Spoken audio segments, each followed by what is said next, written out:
Quand la terre qui tremble ébranle même le bon sens. Après le séisme de magnitude 5,3 qui a secoué la région d'Osaka, ouest du Japon, lundi, qui a fait 4 morts, les autorités locales ont mis en garde contre les rumeurs qui ont commencé à circuler sur les réseaux sociaux. Certaines faisant notamment état de crimes imaginaires commis par des étrangers.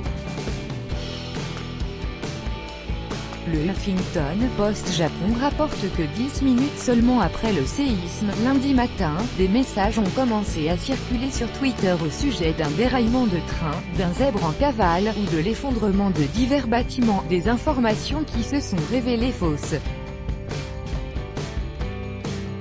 Plus grand que @o3noi2ue@zatsugakukin4 juin 19, 2018. Parmi ces rumeurs, un certain nombre concernaient les étrangers, qui n'étant pas habitués aux tremblements de terre, pillaient des supérettes, ou se ruaient vers l'aéroport, en net contraste avec l'attitude calme des Japonais. D'autres annonçaient de possibles attaques terroristes commises par ces personnes étrangères. Des rumeurs souvent démenties par d'autres internautes, puis par les autorités locales. Vérifiez la source de l'information et assurez-vous que celle-ci est fiable, avertit un message sur le site du département d'Osaka.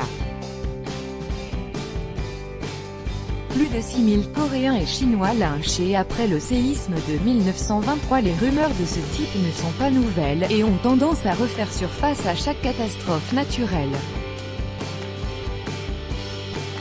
Après le tremblement de terre de Kumamoto, sud du Japon, qui a fait plusieurs dizaines de morts en avril 2016, de fausses informations sur la fuite d'un lion ou l'empoisonnement d'un puits par des Coréens avaient, par exemple, été partagées des millions de fois.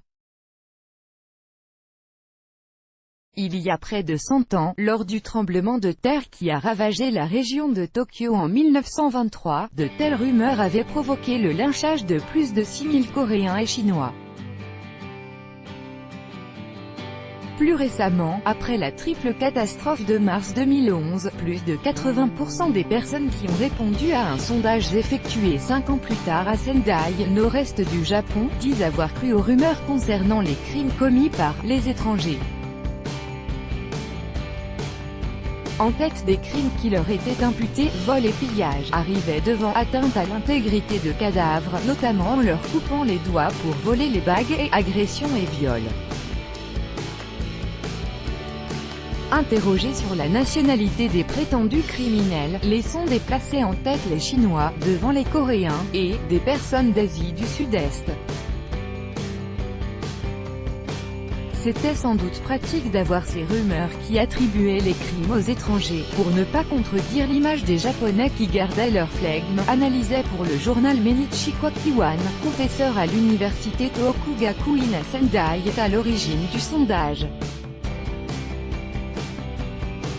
Il y a aussi probablement des gens qui contribuaient à répandre ces rumeurs, pas pour nuire, mais parce qu'ils étaient inquiets. Ces rumeurs refont surface lors des séismes majeurs, et il n'est pas simple de les éliminer, constate le chercheur.